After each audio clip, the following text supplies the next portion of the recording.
자, 146차입니다. 여기서는 세 편 묶어서 같이 갈 겁니다. 제목을 먼저 쓸게요. 청산별곡. 그렇죠?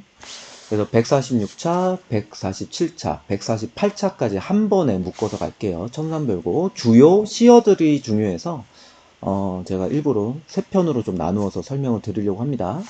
살얼이랐다, 살얼이랐다. 자, 여기에서 구조가 AA, B, A 구조라고 먼저 알아두시고요.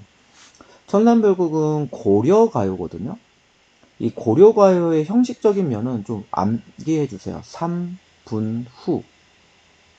그래서 3음보에 분연체, 분연체라는 건 연에 구분되어 있다라는 거예요. 그 다음에 후렴구, 이렇게. 그리고 고려가요는 평민들의 노래거든요. 평민들의 노래고요. 이게 구전되다가 훗날 기록됩니다. 조선시대에. 이렇게까지. 요 정도는 기본 틀로 알고 계셔야 돼요. 고려가요는. 고려가요.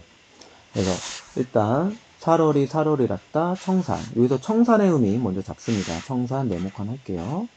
청산은 이상향이라고도 하는데 요즘 기출 경향은 그냥 현실 도피처라고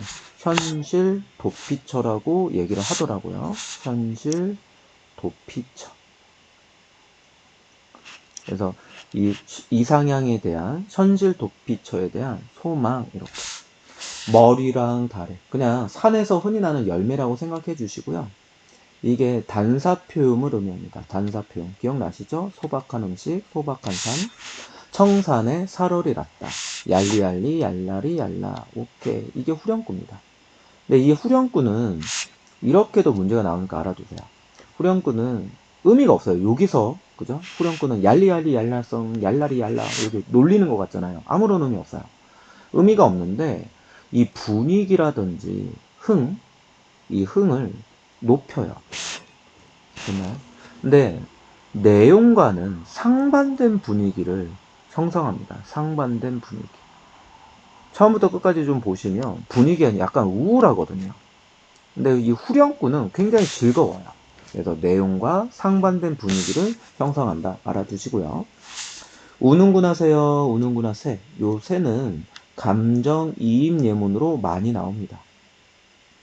자고 일어나 우는구나 새요. 너보다 시름이 많은 나도 자고 나도 너와 같다. 그래서 동병상련이죠.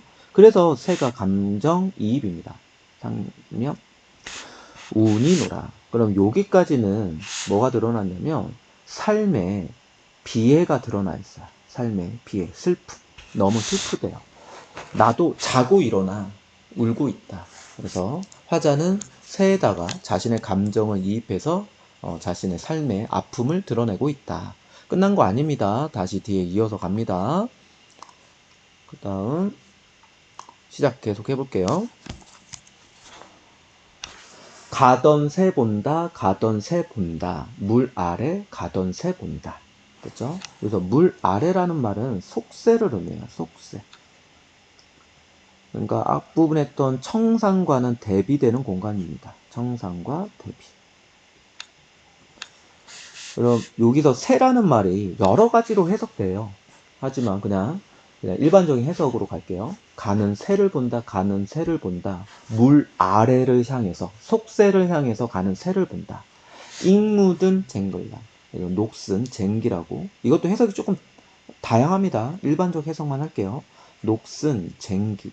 그럼 이 쟁기는 속새에서 가지고 온 속새의 물건이죠. 근데 그것을 만지작 거리며 물 아래 가는 새를 본대요. 그럼 내용 자체가 어떤 내용이냐면은 여전히 속새에 대한 미련이 있다라는 것으로 확인할 수 있습니다. 속새에 대한 미련. 내가 속새가 싫어서 떠나왔지만 여전히 속새에 대한 미련이 있다. 그 정도 알고 계시면 되고요. 또 후렴구입니다. 그냥 어디다 던지던 돌인고 돌 이것을 숙명이라고 해요. 숙명은 피할 수 없는 운명이라는 말입니다. 누구를 마치려던 돌인고 미워할 사람도 사랑할 사람도 없이 맞아서 울 수밖에 없구나. 울 수밖에. 그러니까 누가 던졌는지도 모르겠어요. 그냥 맞고 나는 울 수밖에 없대요. 그래서 여기서 드러나는 것은 체념의 정서가 드러나 있습니다. 자신의 운명, 이 아픔에 대한 체념 꼭 기억해 주시고요. 이거 끝난 거 아닙니다. 또 있습니다. 뒤에 클리어 하고요.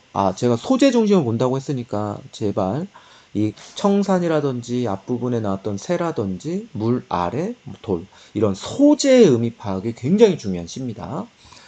뒤에 또 이어서 갈게요. 자, 가다가 듣노라. 애정지. 애정지가 외딴 부엌입니다. 외딴 부엌. 그래서 이 외딴 부엌은 고독의 장소예요. 고독의 장소. 가다가 들었대요. 외딴 부엌에서 뭔가를 들은 거야, 소리를. 사슴이 장대에 올라가서 해금, 그냥 악기라고 생각할게요. 악기를 연주하는 것을 들었노라. 근데 이 말이 의미하는 게 뭐냐면 말도 안 되죠. 그죠? 그래서 이 사람은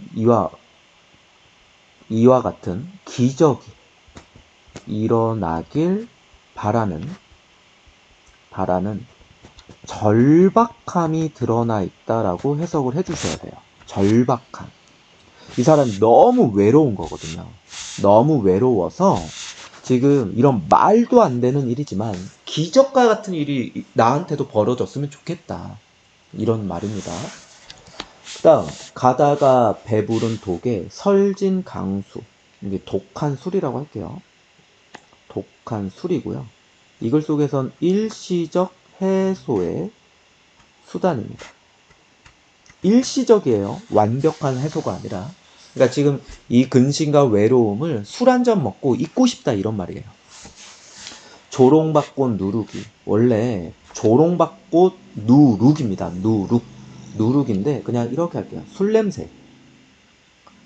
냄새가 매워 나를 붙잡으니. 그러니까 술이 나를 붙잡는데요. 술 냄새가 붙잡다.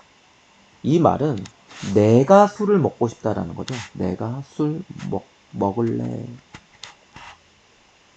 이 말인데, 자, 이런 표현을 주객 전도 표현이라고 합니다. 그죠? 술이 나를 붙잡은 게 아니죠. 내가 술을 먹으려고 하는 거죠. 그죠? 그걸 바꾸어서 설명한 거니까 주객 전도. 그래서 내 어찌할이 있고 나는 술을 먹고 이 상황을 잊고 싶다. 이런 고려가요의 청산별곡의 마지막 부분이 되겠습니다. 그래서 내용 파악을 조금만 더 하면 이게 고려인들의 낙천적인 술을 먹고 삶의 근심을 잊고 싶은 낙천적인 취락사상이라고요. 취락사상. 술을 먹고 삶의 근심을 풀어내려고 했던 고려인들의 낙천적인 취락사상이 드러난다. 이렇게도 해석을 하니까 알아두시고요. 자, 이상